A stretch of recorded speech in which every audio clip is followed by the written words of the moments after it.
There she is. Boss, get your light up here. Keep back, don't scare her. Movement. Talk to me, Hudson. I got signals. I got readings in front and behind. There's nothing back here. Look, I'm telling you, there's something moving and it ain't us. Get them out of there!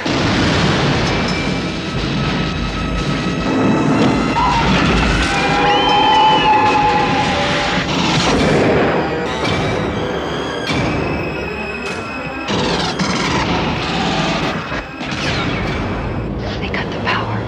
How could they cut the power, man? They're animals. There's movement all over the place. 5 meters, man.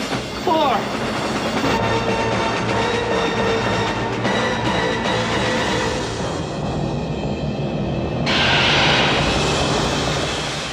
Aliens. This time, it's war. Aliens is a 1986 sci-fi action film written and directed by James Cameron. It is the sequel to the 1979 sci-fi horror film Alien and the second film in the Alien franchise.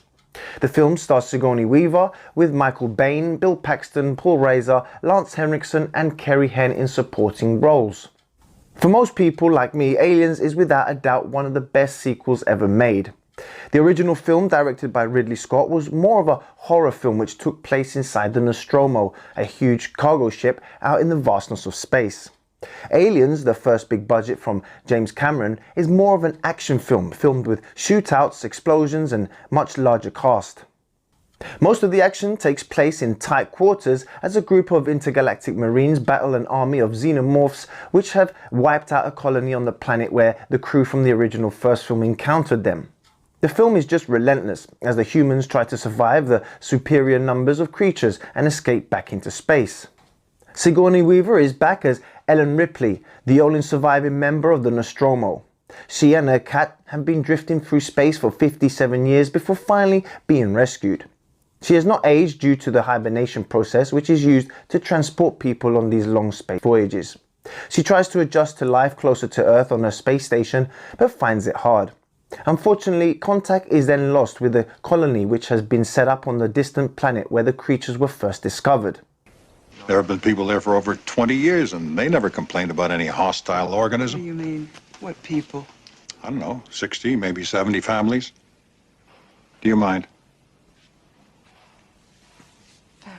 As Ripley battles with the idea of going back, she's then eventually convinced by company man Burke and is sent out with a team of tough-talking Marines to investigate, since Ripley is the only person who has come up against the creatures and lived to talk about it.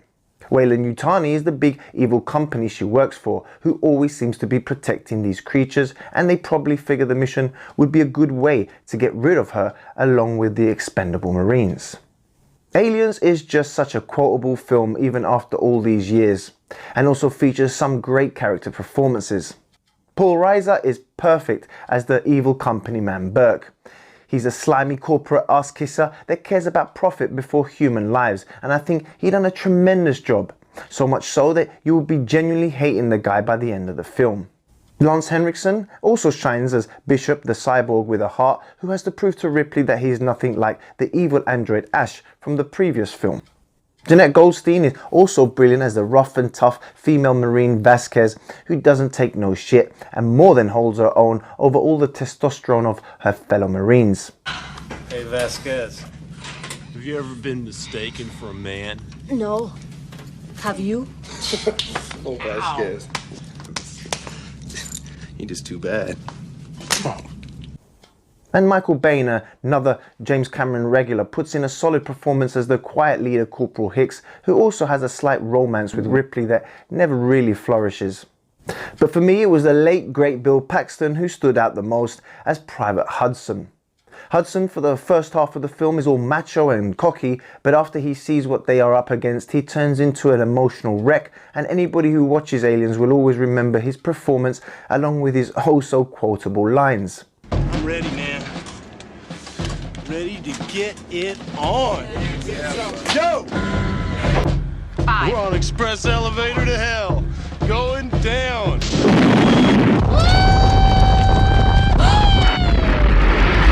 Yo! Stop your grinning and drop your linen. Found them. Motherfucker! Come on! Come on! Let me get it, baby! Come on! Get off Come on! Come on! Come on, you bastard! I still can't believe Bill is gone, and he's surely missed in the movie world, having starred in some of the biggest and most well-known films, as well as being another actor James Cameron would always turn to. All the other Marines also do a great job too, especially the hard-as-nails Sergeant Apone, played by the late Al Matthews, who sadly is not in the film for long but still left his mark. And finally, we have Sigourney Weaver and Carrie Henn. Well, Ripley is the template for the modern action heroine, isn't she? In the many years since Alien, few actresses have been able to measure up to Sigourney Weaver's Ripley. Even in the less loved Aliens 3 and 4, she still shines through despite the quality of the movies, and I could never see anyone else playing Ellen Ripley other than her. The performance was so amazing that she actually even got nominated for an Oscar. Unfortunately, it was never to be. Carrie Henn as Newt done a tremendous job for such a young child, and amazingly this would be her one and only film. As for the director, James Cameron, who had just come off 1984 smash hit The Terminator, hits it out of the park here, and for me done a great job of not copy and pasting Ridley Scott's achievements, and gives us more action and also shed more light on Ripley's character and the Alien universe. And the special effects by the late Stan Winston are just out of this world, and he has given us some of the best screen monsters in film history. The great scene where the Queen lays her eggs was just insane to watch, and the alien which slowly rises out of the water behind Newt is an all-time iconic shot. The set designs and the production were just all on another level. The setting, the cinematography, the lighting, even down to the weapons and equipment the Marines use, all looked outstanding, and Cameron's attention to detail is well on display in his futuristic world. You can see why studios would later grant him so much money to make movies. I mean, the 18 million that it cost to make this film wouldn't even cover the catering costs on one of his films today. And finally, the musical score needs to be mentioned. The late James Horner wrote a timeless musical piece that adds to the suspense and drama of the movie. It's hard to explain it in words, but the musical score helps pull you even more into the movie, adding so much more to the experience. Aliens would go on to gross around 80 million in theatres and has made countless more in the home market since its release. Aliens was easily ahead of its time in 1986, and I would argue that it still is. Even with all the CGI and high budget stuff being churned out these days, nothing comes close to having the visual impact that Aliens had to pull off. Filled with amazing performances and countless thrills, Aliens is simply the greatest action sci-fi movie ever made. I personally liked it better than the first film, but they are both different films, with one being more of horror focused and the other more about action. And for anyone who has yet to see Aliens, then please make sure to watch the special edition version, as it has much more backstory and scenes that are not in the theatrical version. Well guys, I really hope you enjoyed this review of Aliens. Please don't forget to subscribe to the channel, hit the like button if you enjoyed the video now, and also hit the bell button so you will never miss one of my videos.